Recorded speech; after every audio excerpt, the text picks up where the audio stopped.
Bonjour, bonjour. Wow. Bon, bonjour Coco. J'ai une chance inouïe vraiment. Je suis en train d'étudier vraiment le cœur et la grande invitation que nous avons actuellement en tant qu'humanité de venir du mental vraiment dans le Ah cœur. oui, ça c'est... Et toi, tu es comme une maître de ça parce que tu es scientifique et tu es physicienne et biologiste.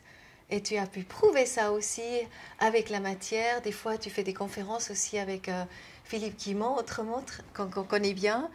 Et voilà, donc elle a entre autres sorti le livre La science, la matière et la spiritualité. Un chemin de vie vers la conscience. Tu organises beaucoup de stages, tu as organisé beaucoup de stages. Oui. Ça marche en général extrêmement bien. Tu as fait des stages avec des étudiants, avec des physiciens.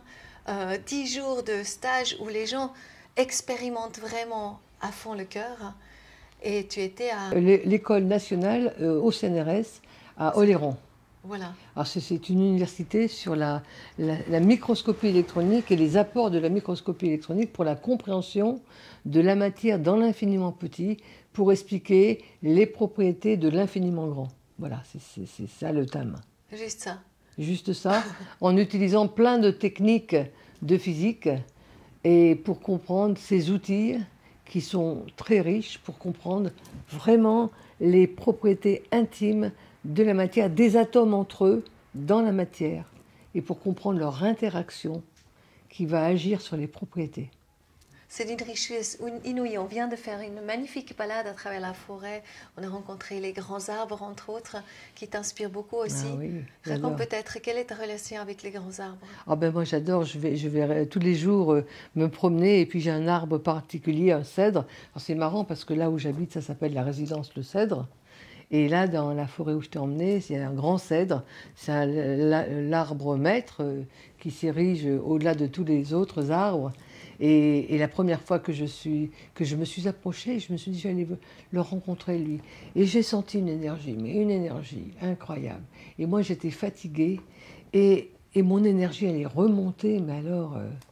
donc j'ai fait une petite méditation. Et maintenant, vu l'énergie que l'on partage, eh bien, je vais régulièrement le voir, échanger l'énergie avec lui, et je repars toujours avec une meilleure énergie que celle que j'avais Donc avant. c'est devenu une vraie relation que tu entretiens. Ah oui, oui, il me connaît maintenant, c'est magnifique. J'ai mon rituel, j'arrive, et c'est bon. Je le prends dans mes bras, et c'est bon de se connecter à la terre. À- et à cette vibration. Alors moi qui parle de vibration et qui travaille sur le champ vibratoire, c'est vraiment un bain énergétique que je ressens. Et plus je ressens fort, c'est plus j'en ai besoin. Et à un moment donné, ça se calme et mon énergie, elle est apaisée. Ouais, c'est vraiment un bain énergétique. Et quand j'ai récupéré cette énergie, tout se calme et mon énergie est calme et la même énergie que l'arbre. J'ai la même vibration que l'arbre après. C'est superbe. Mais j'adore parce que notre échange, il est vraiment très juste mon cœur. Euh, et c'est très inspirant parce que c'est vrai, aujourd'hui, et tu as dit quelque chose d'extrêmement intéressant par rapport aux scientifiques aujourd'hui. Parce qu'on ne fait plus trop confiance aujourd'hui et tu as expliqué comment tu travaillais dans le temps, il y a 20-30 ans, Ah oui, sérieusement à des projets où tu étais totalement soutenu par les grandes entreprises à ce moment-là encore, complètement. à trouver la vérité et que cette vérité ensuite était publiée. Ah bah oui. Mais c'est plus comme aujourd'hui en fait, ou peut-être tu veux juste expliquer qu'est-ce qui s'est passé en fait, pourquoi ça a faussé un petit peu.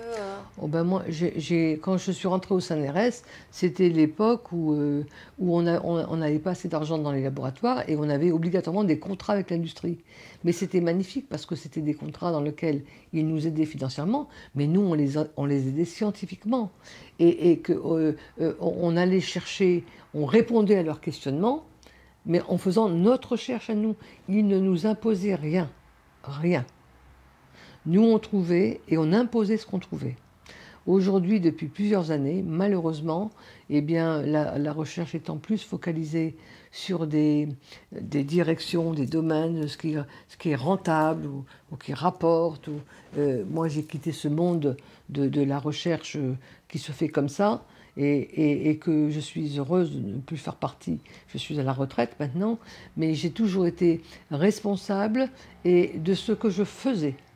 Et aujourd'hui, le chercheur n'est plus libre. Il n'est plus responsable de ce qu'il fait. Il doit s'en remettre au patron qui va dire, etc.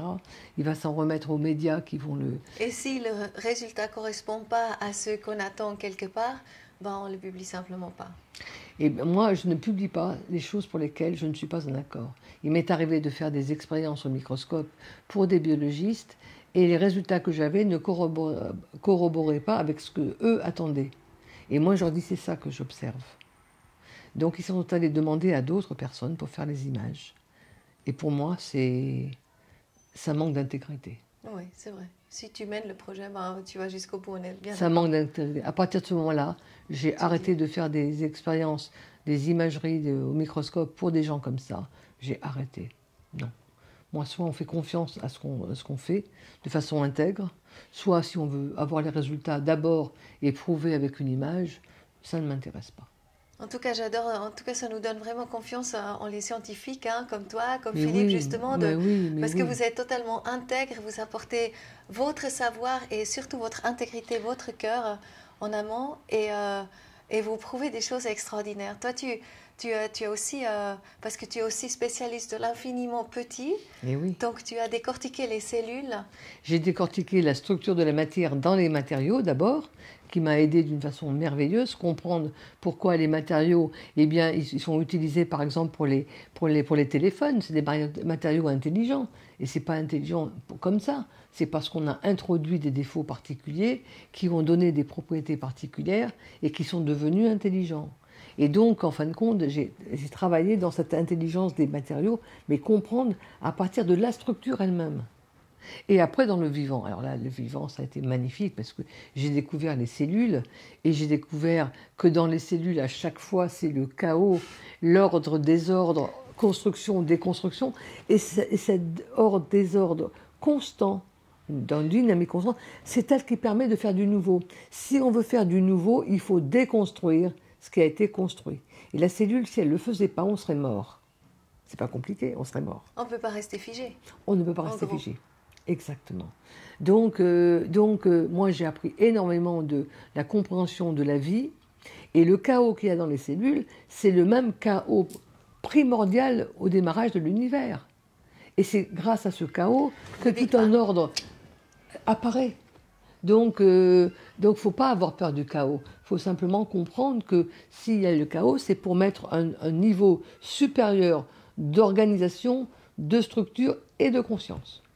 Et là, on revient peut-être à la période actuellement qu'on vit, parce que tu la vois aussi comme une bénédiction quelque part. Ah ben moi, ce que l'on vit actuellement depuis 2 ans, c'est vraiment un truc incroyable. Ce chaos qui va crescendo quand même, hein. Donc on n'est peut-être pas arrivé au maximum du chaos, mais ce qui est intéressant, c'est que dans ce chaos, ce qu'on voit, c'est qu'il faut déconstruire ce qui a été construit et qui n'est pas en lien avec les lois du vivant. Ce que l'on vit depuis des années et des dizaines d'années n'est pas en lien avec l'harmonie et les lois du vivant. Et c'est pour ça que c'est voué à la perte. Donc ce chaos qui nous arrive est une bénédiction pour passer réellement à la vie, à l'harmonie, à le lien entre l'intelligence du cœur et notre propre vie. Et sortir des compétitions pour aller dans la collaboration. Enfin, c'est ça, pour moi, c'est ça. Donc c'est un mal pour un bien, et n'ayons pas peur, ça va bouger, et tant mieux. Ça veut dire aussi que nous, aussi, il faut que l'on bouge. Il faut accepter de bouger et de se remettre en question. Et ça, c'est le plus difficile pour l'individu, puisque ce qu'il a voulu construire l'individu, c'est surtout on ne change plus rien. Là, on a fait le temps, on ne change plus rien. Et si on était obligé de changer? Si on veut évoluer, il faut avoir des repères différents, puisqu'on est différent à chaque fois. Nos cellules ne sont pas les mêmes d'une seconde à l'autre. Les cellules ne vivent que le temps présent. Elles ne vivent que le temps présent. Avant, c'est pas. Après, c'est trop tard. Donc, si on se met dans le mouvement de la vie, comme les cellules, on ne devrait vivre que le temps présent. Et en fonction de ça, agir. Et la seule façon d'agir dans le temps présent, c'est se mettre en alignement avec notre cœur et faire ce que notre cœur nous dit. Et en fait, si on se laisse prendre par notre tête, on est foutu. Puisqu'en fin de compte, on passe d'un temps infini, il n'y a pas de temps dans le présent. c'est l'éternité dans le présent. Alors qu'on passe dans un temps dans le mental qui est linéaire, on a peur de l'avenir parce que le passé est difficile et en ayant peur du passé et de l'avenir, eh bien on ne fait qu'une seule chose, Philippe Guillemont il dit bien, on ne fait que projeter dans le futur le passé merdique qu'on a vécu. Donc si on veut sortir de ce passé merdique, ce corps de souffrance, il faut passer de l'horizontalité à la verticalité. Et la verticalité, c'est le lien entre la terre, l'humus, le ciel, et une poussière d'étoiles bien ancrée dans le ciel et dans la terre. Et à ce niveau-là, on est ancré dans le cœur. Et là, c'est l'éternité. Et c'est mieux, il n'y a plus de peur, il n'y a plus rien. Il n'y a que l'importance du temps présent. Et ça, c'est cadeau. Toi, tu es sacré cadeau aussi, hein? C'est extraordinaire. Donc, Jeanne va aussi faire partie de notre cercle d'apprentissage du Manifeste de la Nouvelle Terre. C'est là qu'on s'est rencontrés grâce à Bénédicte Fumé, que tu es venue justement à Paris quand on a lancé ça. Comment c'était pour toi cette soirée? Moi, j'étais vraiment surprise de voir autant de gens, de personnalités, d'horizons différents œuvrer pour parler de leur expérience vécue, de ce qu'ils peuvent apporter, de leurs connaissances, et à mettre au service de la communauté. Pour moi, c'est magnifique. Moi, je me sens dans cette communauté que j'attends depuis des années, à savoir le nouveau paradigme. Depuis des années, je fais des conférences et on va vers un nouveau paradigme. Ça fait plus de 15-20 ans, on parle de ça.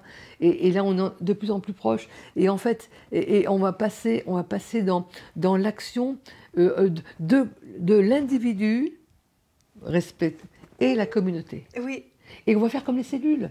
Les cellules, elles vivent en communauté, mais chacune se respecte. Et l'humus aussi. Mais oui, mais c'est ça. Donc c'est l'individu dans la communauté. Et respecter ces deux niveaux, fondamentalement, c'est important, pour que chacun trouve sa place là où il doit être. Et avoir le même but. Et avoir le même but, bien sûr. Mais chacun va de son côté apporte. Absolument. Avec sa couleur particulière, avec sa fréquence individuelle d'incarnation. On a tous une fréquence. On est arrivé avec une fréquence, un axe vibratoire. Cet axe vibratoire, il entraîne plein de choses dans notre façon d'être. Eh bien, il faut honorer cet axe vibratoire. Et quand on est dans notre axe, on est en alignement avec notre âme, tout simplement. Avec cette verticalité. Et là, les choses, c'est comme ça. Ah oui. Mais oui, parce que la source, elle jaillit. Elle jaillit. Verticale. Verticale, exactement. Et j'ai vécu, moi, des expériences où j'étais en relation très forte, verticale avec mon cœur. Je pensais à quelque chose, paf, j'avais l'information. J'ai vécu des moments extraordinaires. Et ça, c'est quand on est aligné. Et c'est une grâce. Il y a des moments de grâce magnifiques. Où on est à la recherche de quelque chose. On pense seulement. Et on a l'information qui arrive.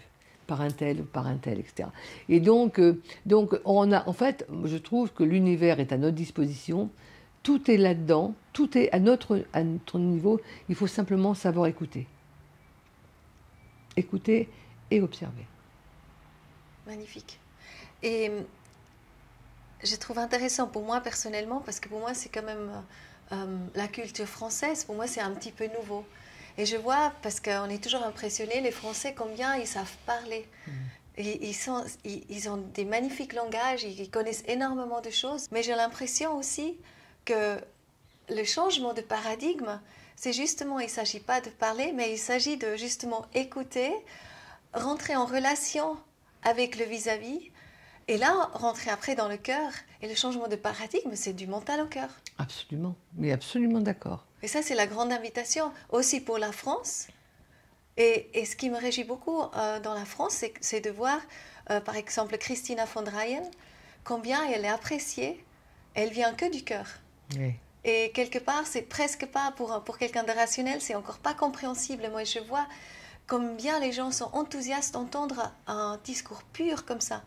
Et même moi, j'ai cette formation Rendez-vous avec la joie, et je vois aussi combien c'est apprécié. Oui. Combien les Français ont envie vraiment de pouvoir, vraiment faire ce chemin aussi dans le cœur. Tout le monde a envie de ça. Et comment tu sens, qu'est-ce qui va sortir de la France? Eh bien, je pense que nous sommes de plus en plus nombreux à avoir envie de ce paradigme, à œuvrer chacun à son niveau pour mettre sa petite graine. Et je pense que c'est comme dans la cristallisation. À un moment donné, il faut un minimum de concentration pour nucléation. Ça s'appelle la nucléation. Je pense qu'il y a suffisamment de nucléation en France et dans le monde. Et à un moment donné, quand la nucléation elle atteint un seuil, ça, paf, cristallisation. Au début, c'est que des atomes qui s'associent. Ils s'associent, ils font des choses, ils font en agrégat, ils font des choses. Et à un moment donné, tout ceci va émerger et va coalescer et va prendre toute la place. Donc moi, je crois à ça parce que ça répond à la physique en même temps. C'est les lois. On a plein de groupes, de petits groupes, de plus en plus, qui veulent vivre un nouveau paradigme, qui ont mis en place des choses dans le concret, au niveau de l'agriculture, au niveau de l'éducation, la façon dont les choses se font. Et ça va prendre. Hein, c'est comme la mayonnaise, à un moment donné, il y a un moment où ça prend. Et on est dans ce moment-là, je pense. Et moi, j'ai complètement confiance. J'ai complètement confiance. Et ce qu'il y a, c'est que depuis 2014, je vais à des réunions scientifiques de sciences et conscience et les médecines quantiques, etc. depuis 2014. Mais c'est incroyable le nombre de personnes. Nous sommes des milliers. Donc ces milliers vont germer plein de choses et tout ce qui germe va se rencontrer. Nous sommes tous connectés. Nous sommes tous connectés dans le champ et dans nos racines. Qu'on le veuille ou pas, nous sommes tous connectés. Et c'est pour ça que si ça va mal, et si on se connecte à ce qui va mal, ça ne peut pas aller bien. Mais si on se connecte à cette partie de vie réelle, de lien avec la nature, de lien avec le vivant, les lois du vivant. Moi, je suis en train d'écrire un livre sur les leçons de nos cellules. Mais oui, qu'est-ce qu'elles nous racontent? Qu'on ne soit pas en survie, mais en vie. Restons en vie. Et justement, tous ces groupuscules qui mettent en place des choses en lien avec la vie, l'amour, et l'amour au centre, l'amour de ce qu'on aime, pas faire des choses pour de l'argent, mais faire des choses parce que notre cœur nous parle. Et à partir de ce moment-là, eh bien, on laisse parler notre cœur, et alors la vie, elle nous aide comme ça. Et ça, je l'ai remarqué moi-même. Quand j'ai changé de laboratoire à l'époque, j'ai fait 4 ou 5 ou 6 laboratoires. Je changeais, je faisais des pas dans l'inconnu à chaque fois. Mais je me disais, moi, le laboratoire que je vais choisir, il faut qu'il y ait plusieurs choses. Qu'il soit bon au niveau scientifique, qu'il soit humain, et que ce soit des personnes avec lesquelles je vais pouvoir être en harmonie. Si je n'ai pas tout ça en même temps, c'est non. Et j'ai choisi mes patrons en fonction de ce que je ressentais. Il y en a avec qui je sentais tout de suite que c'était pas ça, et d'autres, j'ai passé des heures, je me suis dit, c'est ici que je veux venir travailler. Parce qu'on sent toute cette attitude de prendre soin de l'autre, dans l'humanité, du groupe, etc. Et c'est ça qui fait qu'on va survivre, et pas qu'on va survivre, qu'on va vivre en harmonie. Là, aujourd'hui, la société, elle survit à la peur de tout ce qui se passe. Mais il ne s'agit pas de survivre, il s'agit de vivre. Il s'agit de passer de la petite mort lente que font subir. C'est la petite mort lente qui font subir les grenouilles dans la marmite. Malheureusement, c'est la majorité. Et il faut passer à la vie. Et à la vie, c'est les risques de la vie, les risques de son cœur. Oser faire le pas dans le vide pour écouter son cœur. Et là, tout nous est donné.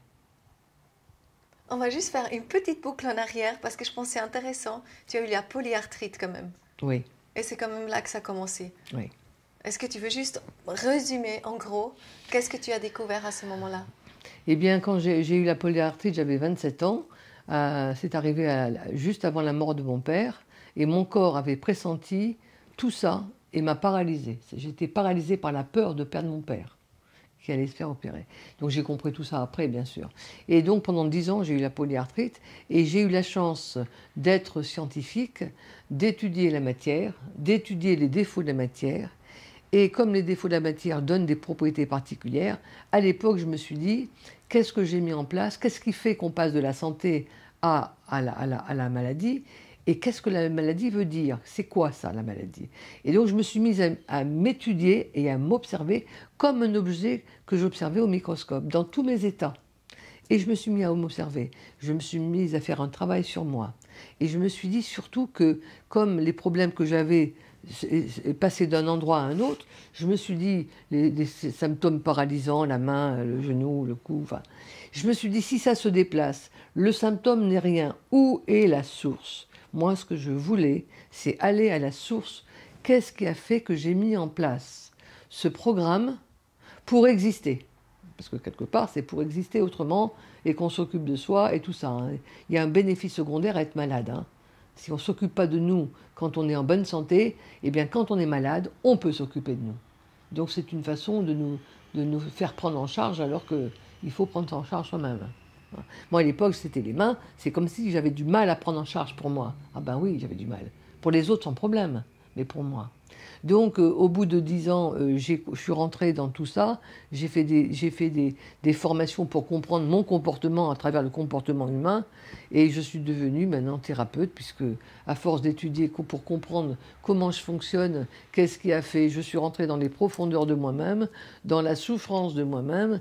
Et à un moment donné, mon corps s'est tu, j'ai écouté mon corps et tout a disparu. Au bout de 10 ans, en moins de 10 ans, tout a disparu. Je me suis mise à l'écoute de mon corps et de me dire qu'est-ce qu'il exprime, qu'est-ce que mon corps me raconte. Et je me suis mise à communiquer avec mon corps. Et ça, c'était avant que je fasse de la biologie. Donc je communiquais avec mon corps, donc mes cellules. Je ne mettais pas ce mot-là à l'époque. J'étais physicienne. Hein. Donc je communiquais avec mon corps et que mon corps me disait oui ou non. Et un exemple rigolo, c'est qu'un jour on voulait me présenter quelqu'un et j'avais vraiment pas envie. Et une amie voulait m'inviter à une randonnée. Ça ne me disait rien du tout. Mais j'ai voulu lui faire plaisir à la copine, j'ai dit ok, je viens. Le jour de la randonnée, mon genou, il grossit comme ça. Et j'ai éclaté de rire. Je me suis dit, mon corps a dit non. C'est pas ma tête, c'est mon corps. Parce que si tu n'arrives pas à le dire, toi, il y a le corps Donc, qui agit. je n'arrivais pas à le dire. Et mon corps m'a dit ce que je n'arrivais pas à dire.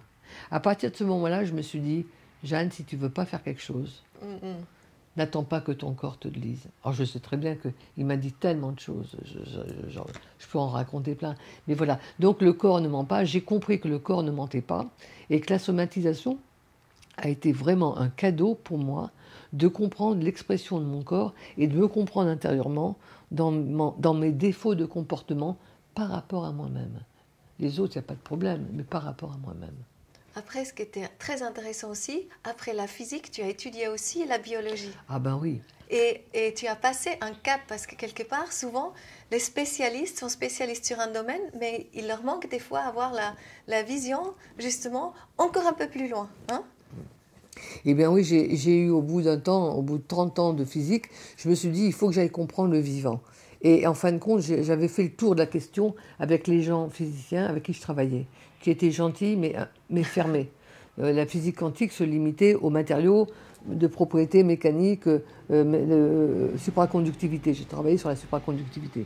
Et moi, pour moi, la mécanique quantique, elle est au-delà de tout ça. Mais c'est difficile de parler à un physicien, d'étendre la physique quantique du matériau qu'on étudie au laboratoire à l'humain. Mais moi, je le voyais, ça. Pardon, mais la physique quantique, ça ne fait pas partie de la physique en général? La physique quantique, c'est ce qu'on utilise, ce qui est l'étude de toutes les nanoparticules. Le comportement à l'échelle infiniment des particules. Mais on apprend ça à l'université, la physique quantique? Oui, on apprend ça à l'université. Oui, oui. Oui. Oui, mais le problème, c'est qu'il y a un monde entre... Avec la mémoire de l'eau et tout ça. On n'apprend pas ça à l'université, ça. La mémoire de l'eau, c'est tabou, ça. On n'apprend pas ça. Justement, il n'y a pas tout. Non, on n'apprend pas ça, c'est tabou. Ou quand on a une pensée pour quelqu'un qui se trouve à l'autre bout du monde, ça a un effet. Les physiciens, D'accord, oui, c'est ça. Les physiciens purs et durs, c'est que ça se limite aux choses qu'on peut étudier au laboratoire. Parce que quand même, quand on veut étudier la physique quantique, on étudie des particules comme les électrons, et on isole les sauts quantiques. Pour isoler un saut quantique, il faut faire descendre la température du matériau à moins 273 K, c'est-à-dire au zéro presque absolu, à 2-3 K absolu. Ça veut dire que les atomes ne bougent plus. Et quand les atomes ne bougent plus, on peut voir, écouter le saut d'un électron. C'est pour ça qu'un saut quantique, c'est un saut d'un électron. Il y a des fois 2 électrons qui sortent en même temps. Et des fois beaucoup plus. Ben non, mais ils sont corrélés. Ceux-là, ils sont corrélés. Et on peut entendre seulement. Et on voit des sauts quantiques. Mais ça, il faut que la température soit absolue. C'est comme dans la méditation. Si on veut avoir des informations, il faut être en état de méditation. Parce que s'il y a du bruit autour de nous, on ne peut pas recevoir des informations. Il faut se mettre dans un état méditatif pour pouvoir Cohérence recevoir. Cardiaque, voilà, Et voilà, avec l'arbre. Et voilà. Donc tout ça, c'était pour parler de la polyarthrite. Donc, en fin de compte, c'est passé. J'ai compris plein de choses. J'ai écouté mon corps. Quand il somatisait, j'essayais de comprendre le message à chaque fois. Et le message, dès que je comprenais le message, terminé. Et j'ai eu des somatisations virulentes. Je peux te dire virulentes. Et tant que je n'avais pas l'information, c'était là. Le jour où je comprenais l'information, ça s'en va. D'où c'est important que dans une pathologie, ce qui arrive, c'est qu'il y a une information à un moment donné qui s'est enracinée et qui a fait son chemin. Quelle est cette information? C'est ça. Moi, quand je dis où est la source, quelle est la source de cette information? C'est quoi? Qu'est-ce qu'elle raconte? Pour qu'elle fasse son chemin. On peut la laisser faire son chemin vers la pathologie qui dure des années. Et donc, moi, à des moments, je me suis identifiée à ma maladie à l'époque. Quand j'étais pas bien, je m'identifiais à la maladie. Et hop, heureusement, je me faisais un retrait en me disant, à m'observer, stop, je ne suis pas ma maladie. J'ai un problème de santé et mon corps exprime ça. Et ça, c'est fondamental de sortir de l'identification. Et donc, moi, quand j'ai vécu des choses comme ça, et les somatisations, la somatisation, elle m'a permis de comprendre à chaque fois ce qui se passait. Et donc, c'est un cadeau que de comprendre que le corps, les messages du corps, qui nous donnent des informations. Et si on les écoute, on reste en bonne santé. Alors, on peut avoir des petits soucis. On a l'information, ça passe. Si on n'a pas l'information, si on continue, eh bien, c'est comme si notre corps a besoin de se recevoir encore plus et encore plus. Ça ne suffit pas. Jusqu'à un moment donné, c'est lui qui agit. Et voilà. Et l'exemple même, c'est le burn-out. Le burn-out, on a donné notre pouvoir aux autres, au patron, à tout ce que tu veux, à la société. Et à un moment donné, le corps, lui, il n'en peut plus. Et c'est comme s'il dit à la personne, si tu veux continuer, tu continues toute seule, moi j'arrête. Et c'est merveilleux le burn-out. Au moins c'est le moment de la prise de conscience fondamentale qu'on est à côté de soi. On est à côté de soi. Donc c'est des nouveaux repères à mettre en place. Et c'est cadeau. Changement de vie après un burn-out. Rien n'est négatif dans ce qui arrive. C'est ça. Tout ce qui arrive est pour notre croissance. Quand on a compris, moi c'est quand j'ai compris que toutes les expériences qu'on peut avoir, c'est des expériences qui nous permettent de grandir et de se rapprocher de plus en plus de nous, en fait. Et quand on est proche de nous, on reste en harmonie et en bonne santé. Et voilà. Et, il peut arriver d'avoir un petit problème de dos tout ponctuellement. Eh bien, on peut se poser des questions. La cause de ça. Donc moi, je crois en l'ouverture de la conscience, et on est en pleine ouverture, c'est pas encore assez, mais en pleine ouverture de conscience, et cette conscience va nous dire que non, il y a des choses, non. Tout simplement non. Et il y a des choses, oui. Et il y a des choses, oui, et oui. Et on choisit sa réalité. On choisit. Et en physique quantique, on est responsable totalement de ce que l'on a et de ce que l'on fait. C'est nous qui l'avons choisi. Alors qu'est-ce qu'on choisit? On choisit la vie ou on choisit la survie? On a le choix. C'est génial. Bah, écoute, Joanne, je vous remercie de tout au cœur. C'est fantastique. Oui. On pourrait l'écouter des heures. Ce sera, tu vois, quand je t'écoute parler comme ça, tu me fais penser aussi à France Kilène, que j'aime beaucoup. Et je m'imagine, tu vois, des cercles de sages comme ça, où justement il y a des partages, oui, c'est magnifique. Tu vois, autour du feu et tout. Et j'espère vraiment que ça revient, justement, comme tu dis, dans cette, tu vois, comme les cellules travaillent ensemble. Mais oui, mais oui. Et voilà, qu'on commence à communiquer beaucoup plus, qu'on se rencontre, qu'on se soutient mutuellement. Mais ça, c'est sûr on arrête de se juger. On va vers cela, on va aller vers ça. Voilà. Ça, c'est clair de plus en plus. C'est comme si le ciel, il y avait plein de nuages, et de plus en plus, les nuages s'écartent, et on est en contact direct avec l'univers, avec tout le champ akashique qu'on reçoit dans la verticalité. Et on est en lien avec le tout. Et plus on est en lien avec le tout, et plus on est... Il y a tout qui émerge de nous. Tout qui émerge de nous. Voilà. Absolument. Et les nouvelles idées, et Tout. les inspirations peuvent venir. Mais et tout devient facile. On n'est plus justement à subir la vie, mais on est en train de la créer. Mais c'est ça. Et en fin de compte, c'est ça que les gens doivent essayer de comprendre. Ou pour pas comprendre, il faut qu'ils expérimentent. C'est ça. Il faut expérimenter. Et tant qu'on n'a pas essayé... Un grand, grand merci, ma chère Jeanne. Merveilleux. Je te remercie, Coco. Ben, c'est un délice de se faire interviewer par toi. Tu es adorable. Moi, j'adore. J'adore. Trop chou. Je suis vraiment très, très contente. Ouais, Bravo pour tous tes accomplissements et je me réjouis beaucoup d'être proche de toi pour la suite aussi.